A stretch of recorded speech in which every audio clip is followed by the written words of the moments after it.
আমি শশাঙ্ক, ভূগোল বিষয়ের শিক্ষক। এর আগে দ্বাদশ শ্রেণীর একটি ভিডিও তৈরি করেছিলাম।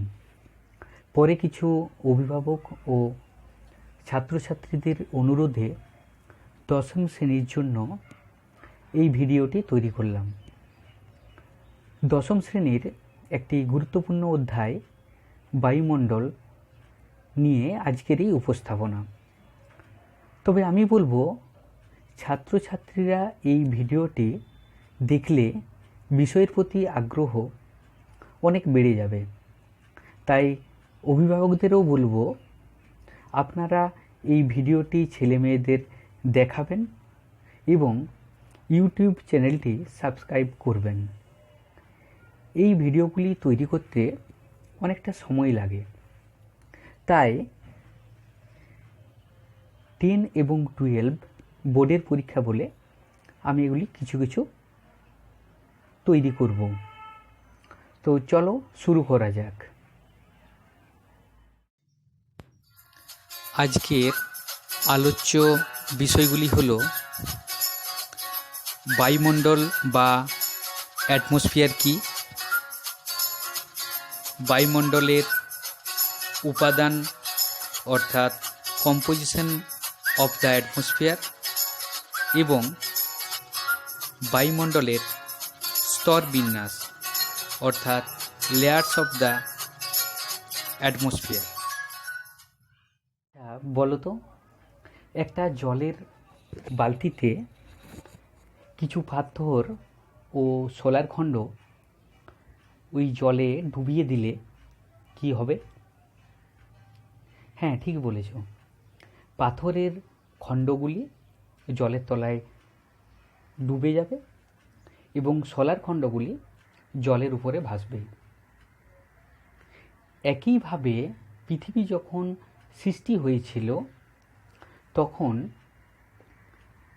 যে সময় পৃথিবী তরল ছিল, ভারী উপাদানগুলি পৃথিবীর কেন্দ্রের দিকে চলে যায়, যেমন লোহা, নিকেল, এবং হালকা বস্তুগুলি উপরের দিকে চলে যায়। যেহেতু বায়ু হালকা, তাই সে ভূপৃষ্ঠের বাইরে চলে এলো এবং ভূপৃষ্ঠের বাইরে একটা আস্তরণের মতো অবস্থান করছে। এটাকে আমরা বায়ুমণ্ডল বলবো। এরপর আমি লেখাতে আসছি।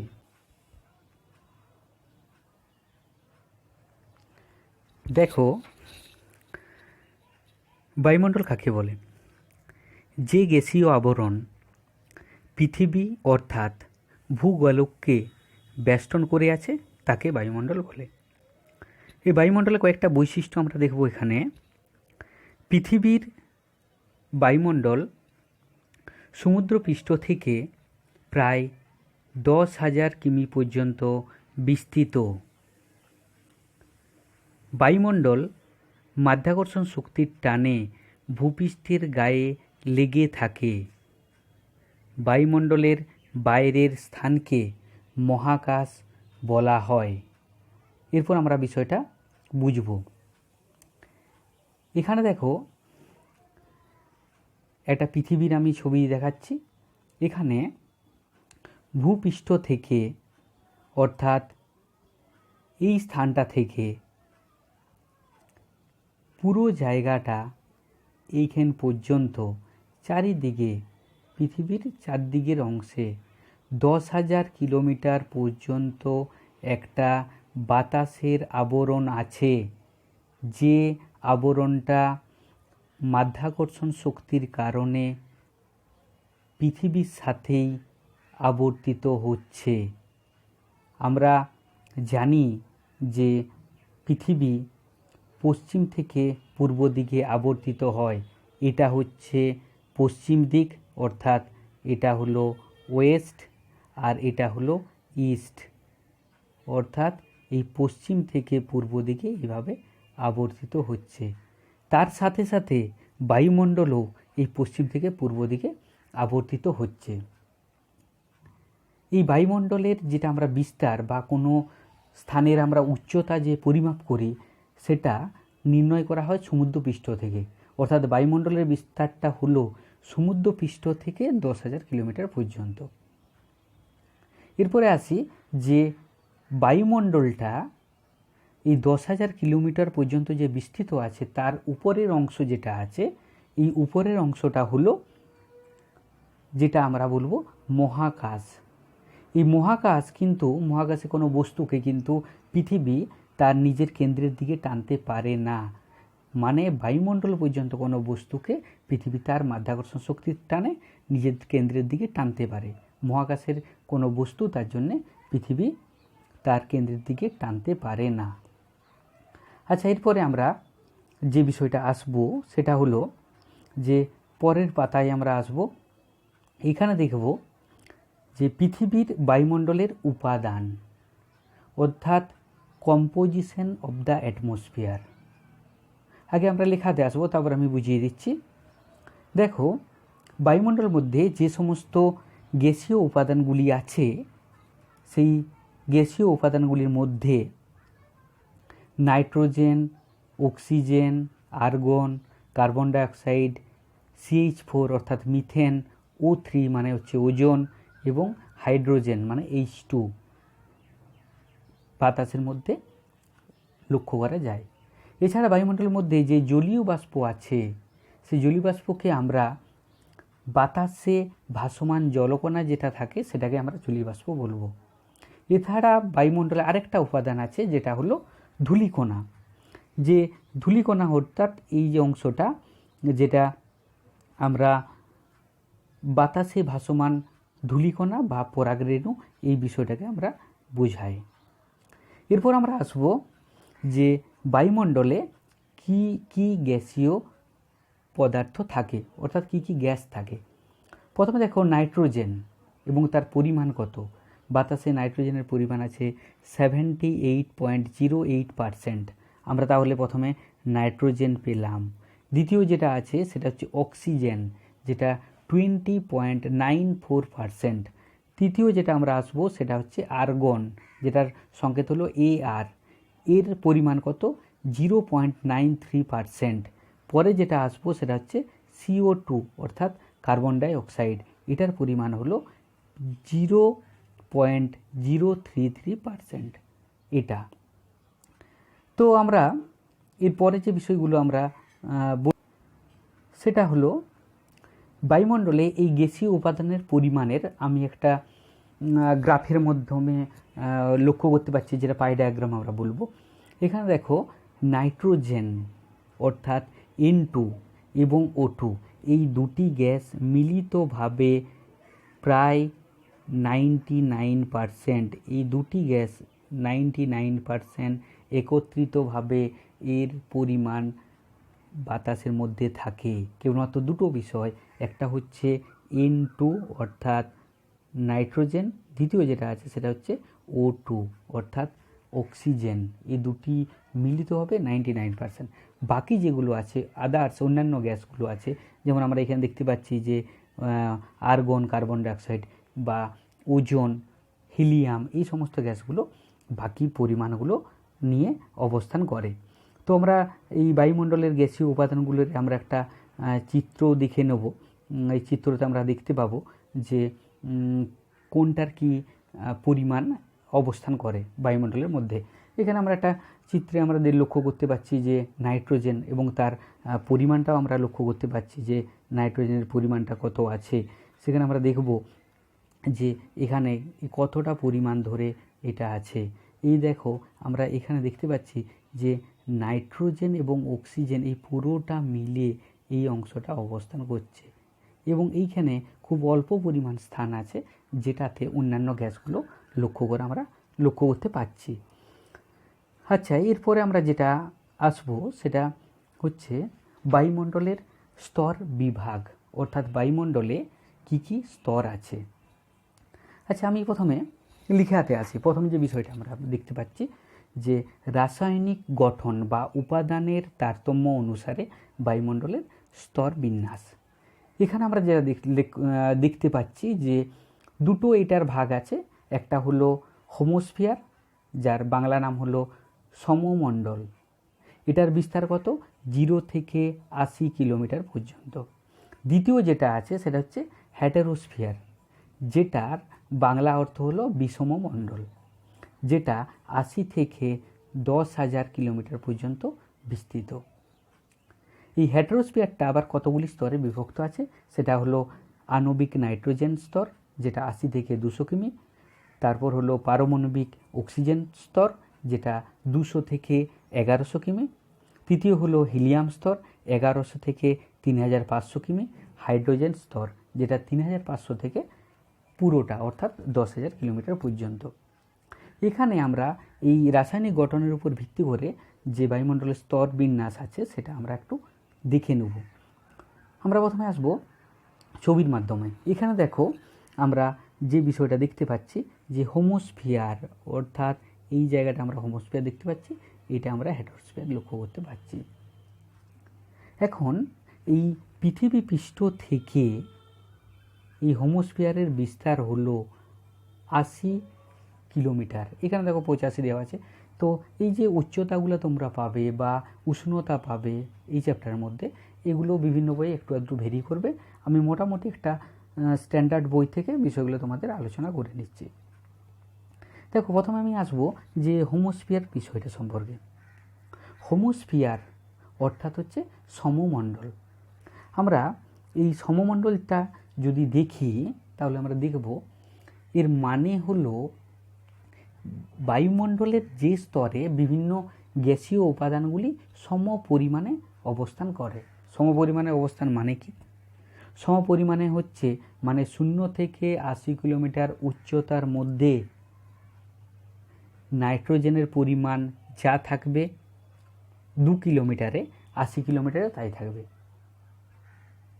অর্থাৎ বিভিন্ন গ্যাসের যেটা অনুপাত তাদের পরিমাণ সেইগুলো এক থাকবে, এটা আমরা সমমণ্ডল বলব। দ্বিতীয় যে বিষয়টা আছে সেটা হচ্ছে বিষমমণ্ডল। এই বিষমমণ্ডলটা হলো 80 থেকে 10,000 কিলোমিটার পর্যন্ত বিস্তৃত, অর্থাৎ এই 80 কিলোমিটারের পরের অংশটিকে আমরা বিষমমণ্ডল বলবো। এই বিষমমণ্ডলটা অর্থাৎ বিভিন্ন গ্যাসের যেগুলো অনুপাত আছে এগুলো কিন্তু সমানভাবে থাকে না, বিষমভাবে থাকে, ওই জন্য এর নাম হয়েছে বিষমমণ্ডল। আমরা এই বিষমমণ্ডলের একটা কয়েকটা যে শ্রেণীবিভাগ আছে সেটা আমরা আগের পেজটা দেখলে আমরা বুঝতে পারবো। এখানে দেখো আমরা লক্ষ্য করছি যে আণবিক নাইট্রোজেন স্তর, পারমাণবিক অক্সিজেন স্তর, হিলিয়াম স্তর, হাইড্রোজেন স্তর, এগুলি হলো হ্যাটেরোস্ফিয়ারের বা বিষমমণ্ডলের শ্রেণীবিভাগ। আচ্ছা, আমরা দ্বিতীয় বিষয়ে যেটা আসবো, আরেকটা যে শ্রেণীবিভাগ আছে সেটা হচ্ছে উষ্ণতার তারতম্য অনুসারে বায়ুমণ্ডলের শ্রেণীবিভাগ। তো উষ্ণতার তারতম্য অনুসারে বায়ুমণ্ডলের যে শ্রেণীবিভাগ আছে আমরা এই ছকের মধ্যে প্রথমে আসবো। প্রথমে যেটা আমরা দেখতে পাচ্ছি সেটা হলো ট্রপোস্ফিয়ার, যেটা 16 থেকে 18 কিমি পর্যন্ত বিস্তৃত। তারপরে যেটা আমরা দেখতে পাচ্ছি স্ট্র্যাটোস্ফিয়ার, যেটা 18 থেকে 50 কিমি পর্যন্ত বিস্তৃত। তারপরে যেটা আমরা আসবো সেটা হচ্ছে মেসোস্ফিয়ার, সেটা 50 থেকে 80 কিমি পর্যন্ত বিস্তৃত। তারপরে স্তর থার্মোস্ফিয়ার বা আয়নোস্ফিয়ার, যেটা 80 থেকে 500 কিমি পর্যন্ত বিস্তৃত। তারপরে স্তর এক্সোস্ফিয়ার, যেটা 500 থেকে 1500 কিমি পর্যন্ত বিস্তৃত। তারপরে স্তর ম্যাগনেটোস্ফিয়ার, যেটা 1500 থেকে 10,000 কিমি পর্যন্ত বিস্তৃত। এরপরে আমরা যেটা আসবো এই স্তরগুলি নিয়ে আলোচনা আমরা করব। প্রথমে যে স্তরটা আমরা দেখতে পাচ্ছি সেটা হলো ট্রপোস্ফিয়ার। আমরা প্রথমে ট্রপোস্ফিয়ার নিয়ে আলোচনা করব।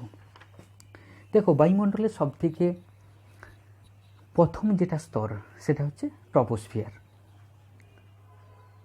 এই ট্রপোস্ফিয়ারের যে সমস্ত বিষয়গুলো আছে আমরা সেটা আগে পড়ার মধ্যে দেখে নেব, তারপর আমি আলোচনা করছি।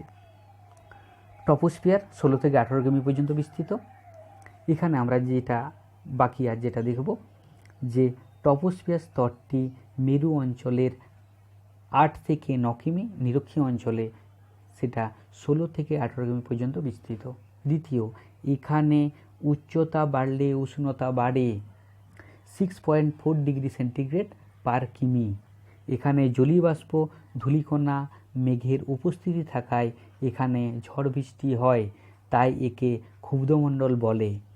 তৃতীয়, ট্রপোস্ফিয়ারের শেষ সীমায় অর্থাৎ 18 কিমিতে বায়ুর উষ্ণতা হয় -70°C। ট্রপোস্ফিয়ারের ঊর্ধ্ব সীমাকে ট্রপোপজ বলে। এরপরে আমরা এই ছবিতে আমরা দেখব, দেখো এখানে প্রথম যে স্তরটা আছে, প্রথমের যে স্তর আছে সেটা হচ্ছে ট্রপোস্ফিয়ার। এই স্তরে সমুদ্র তল থেকে যত উচ্চতা বৃদ্ধি পাবে তত এই স্তরে উষ্ণতা কমতে থাকবে। এখন বিষয় হলো কি হারে উষ্ণতা কমতে থাকবে। উষ্ণতা কমতে থাকবে 6.4°C হারে প্রতি কিমিতে। এই স্তরের যে সমস্ত বিষয়গুলো তোমাদের বোঝার আছে সেটা একটু বলে দিই। দেখো প্রথমে হলো ট্রপোস্ফিয়ার যে স্তরটা, যেটা অল্টারনেটিভ আরেকটা নাম আছে, যেটা নাম হচ্ছে ক্ষুব্ধমণ্ডল। এই স্তরটা নিরক্ষীয় অঞ্চলে 16 থেকে 18 কিমি পর্যন্ত বিস্তৃত এবং মেরু অঞ্চলে এর বিস্তার হলো 8 থেকে 9 কিমি। এখানে উচ্চতা বৃদ্ধির সাথে সাথে তাপমাত্রা কমতে থাকে। কী হারে কমতে থাকে সেটা আমি বললাম। এখন বিষয় হলো যদি আমরা বলি যে কেন কমতে থাকে উচ্চতা বৃদ্ধিতে তাপমাত্রা, সেটা তোমাদের বলতে হয় বিষয়টা যে পৃথিবী পৃষ্ঠের কাছে বায়ুর ঘনত্বটা বেশি। বায়ুর ঘনত্ব বেশি হলে অর্থাৎ এই সমুদ্র পৃষ্ঠের কাছাকাছি অংশে এখানে বায়ুর ঘনত্বটা বেশি, অর্থাৎ এখানে বাতাস বেশি পরিমাণে ঘন অবস্থায় থাকে। তার জন্য বাতাসের মধ্যে টেম্পারেচার ধরে রাখার ক্ষমতা বেশি। যত উপরের দিকে আমরা যাব তত বাতাসের ঘনত্বটা কমতে থাকে। তো কমতে থাকার ফলে কি হচ্ছে, বাতাসের টেম্পারেচারটাও কমে যাচ্ছে। এই জন্য এটা লক্ষ্য করা যায়।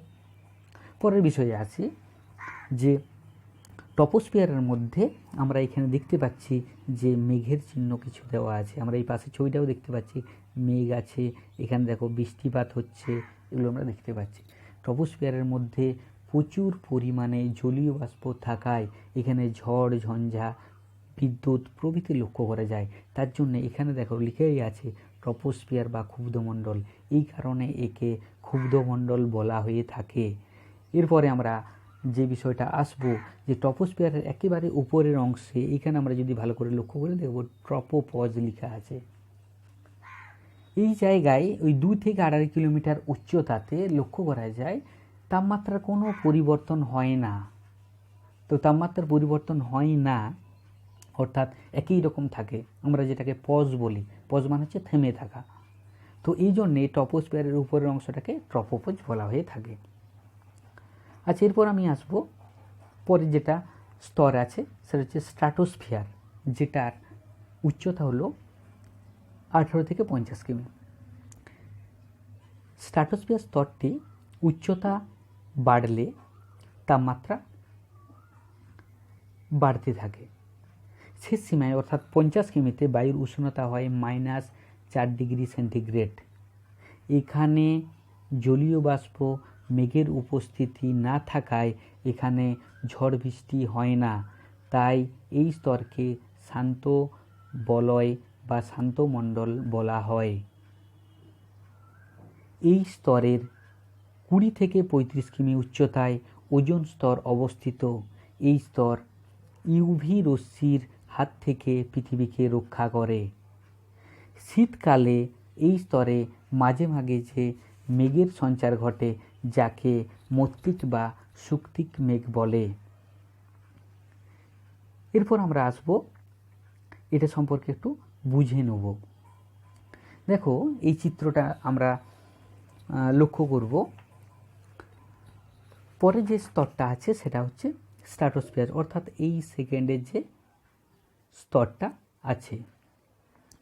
এখানে উচ্চতা বৃদ্ধির সাথে সাথে মানে যত উপরের দিকে আমরা উঠব তত তাপমাত্রাটা বাড়তে থাকে। এখানে একটা জিনিস লক্ষ্য করা যায়, দেখো এই স্ট্র্যাটোস্ফিয়ার বা শান্ত মণ্ডল বলা হয়ে থাকে কেন না, এখানের মধ্যে ঝড় বৃষ্টি এই সমস্ত ধূলিকণা এই সমস্ত ব্যাপারগুলো থাকে না, তার জন্য এখানে শান্ত মণ্ডল বলা হয়ে থাকে। এই জন্যে জেট বিমানগুলি এই রাস্তা দিয়ে চলাচল করে। এতে কি হয়, জেট বিমান চলাচলের জন্য যে জ্বালানি লাগে সেটা সাশ্রয়ী হয়। তবে একটা জিনিস যে এখানে একটা আমরা মেঘ লক্ষ্য করতে পারি, যেটা আমরা দেখো এই আগে পড়েছিলাম। এখানে যে মেঘটা আছে সেই মেঘটার নাম মৌক্তিক বা শুক্তি মেঘ। এখানে আমরা লক্ষ্য করব এটাকে। তো এখানে এই মেঘটা সৃষ্টি কেন হয়, এখানে মেরু অঞ্চলে নিম্ন স্ট্র্যাটোস্ফিয়ারে বরফের কেলাস দিয়ে গঠিত এক প্রকার মেঘ সৃষ্টি হয়, যেটাকে এই মৌক্তিক মেঘ বলা হয়ে থাকে। এই মেঘটি মেরু অঞ্চলের স্ট্র্যাটোস্ফিয়ারে ওজোন ছিদ্র সৃষ্টির ক্ষেত্রে সক্রিয় ভূমিকা পালন করে থাকে। এই স্তরের মধ্যে আরেকটা গুরুত্বপূর্ণ বিষয় হলো ওজোন স্তর। আমরা এখানে দেখতে পাবো যেটাকে বলা হয় O3 স্তর। এই ওজোন স্তরটা এখানে লক্ষ্য করা যায় 30 থেকে 35 কিলোমিটার উচ্চতার মধ্যে।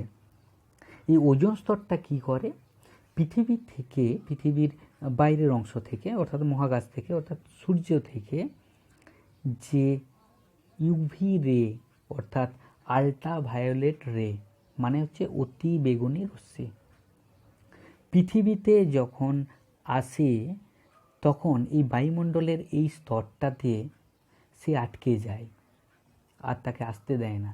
ফলে এই পৃথিবীর যে জীবজগৎ তারা এর ক্ষতিকর রশ্মির প্রভাব থেকে মুক্তি পায়। এই রশ্মি এলে কি হতো, এই রশ্মি যদি এই ওজোন স্তরটা যদি পাতলা হয়ে যায়, ক্ষয় হয়ে যায় এবং এটা যদি এই বাইরের থেকে এসে এই ট্রপোস্ফিয়ারে যেখানে জীবজগৎরা বসবাস করে সেখানে যদি পৌঁছে যায়, তাহলে সেখানে বিভিন্ন রকম ক্ষতিকর প্রভাব লক্ষ্য করতে পারবো।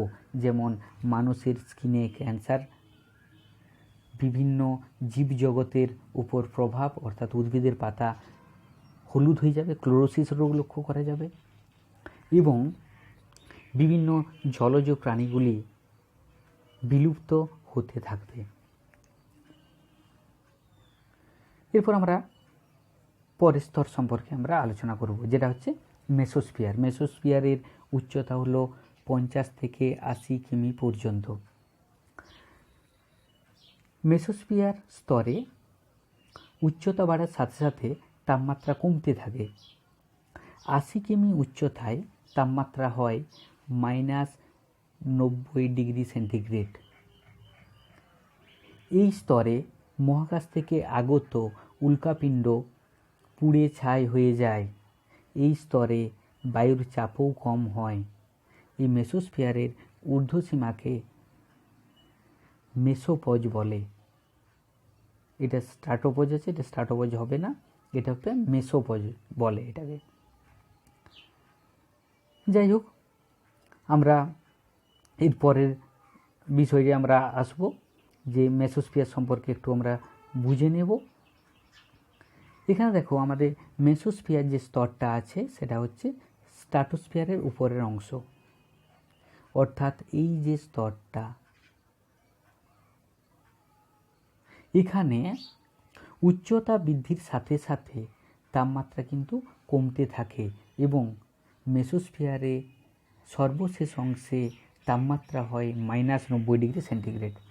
আর এই -90 ডিগ্রি সেন্টিগ্রেডটা কিন্তু আমাদের জীবজগতের জন্য একটা ভালো কাজ করে। অর্থাৎ এই বাইরে থেকে যে উল্কা আসে, এই যে উল্কার আমরা চিহ্ন দেখতে পাচ্ছি, এই উল্কা আসে, এই উল্কাগুলি এই মেসোস্ফিয়ার স্তরে এসে পুড়ে ছাই হয়ে যায়। ফলে এই উল্কাপিণ্ডগুলি ভূপৃষ্ঠের কাছাকাছি আসতে পারে না, অর্থাৎ জীবজগৎ ধ্বংসের হাত থেকে রক্ষা পায়। এই মেসোস্ফিয়ারের যে উপরের অংশ সেটাকে বলা হচ্ছে মেসোপজ। আমরা আগে যেমন পেয়েছিলাম ট্রপোস্ফিয়ারের উপরের অংশ যেখানে তাপমাত্রা কোনো পরিবর্তন হয় ট্রপোপজ, স্ট্র্যাটোস্ফিয়ারের উপরের অংশ যেখানে তাপমাত্রার পরিবর্তন হয় না তাকে স্ট্র্যাটোপজ, মেসোস্ফিয়ারের উপরের অংশ সেটা হচ্ছে মেসোপজ নামে পরিচিত। এরপর আমি একটু থার্মোস্ফিয়ার সম্পর্কে বা আয়নোস্ফিয়ার সম্পর্কে একটু আলোচনা করে দিচ্ছি।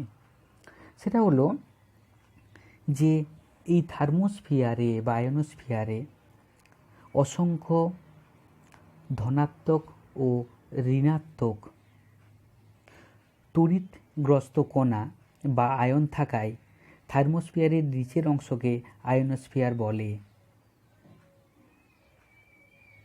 এটি উচ্চতা বৃদ্ধিতে তাপমাত্রা বাড়তে থাকে। যত এই স্তরের উচ্চতা বাড়তে থাকবে তত উচ্চতা বৃদ্ধি হলে তাপমাত্রা বাড়বে। এই স্তরে বেতার তরঙ্গ প্রতিফলিত হয়ে আবার ভূপৃষ্ঠে এসে পৌঁছায়। এই তরঙ্গে এখানে আরেকটা বিষয় যেটা লক্ষ্য করা যায় সেটা হলো কুমেরু প্রভা ও সুমেরু প্রভা লক্ষ্য করা যায়। কেন যায়? ঊর্ধ্ব থার্মোস্ফিয়ারে অর্থাৎ এই থার্মোস্ফিয়ারের উপরের যে অংশে সেখানে চৌম্বক বিক্ষেপজনিত কারণে সৃষ্ট অসংখ্য মুক্ত ইলেকট্রন কণা দ্বারা প্রতিফলিত তরঙ্গ সুমেরুতে যেটাকে সুমেরু প্রভা বলে এবং কুমেরুতে সেটাকে কুমেরু প্রভা বলে, যেটার কারণে মেরুজ্যোতি লক্ষ্য করা যায়। এটার যেটা ঊর্ধ্বসীমা সেই ঊর্ধ্বসীমার এখানে তাপমাত্রা লক্ষ্য করা যায় 1500 ডিগ্রি সেন্টিগ্রেড, অর্থাৎ বুঝতেই পারছো কতটা তাপমাত্রা এখানে বেশি লক্ষ্য করা যায়। আর এটার কারণ হচ্ছে বিভিন্ন আয়নের জন্য।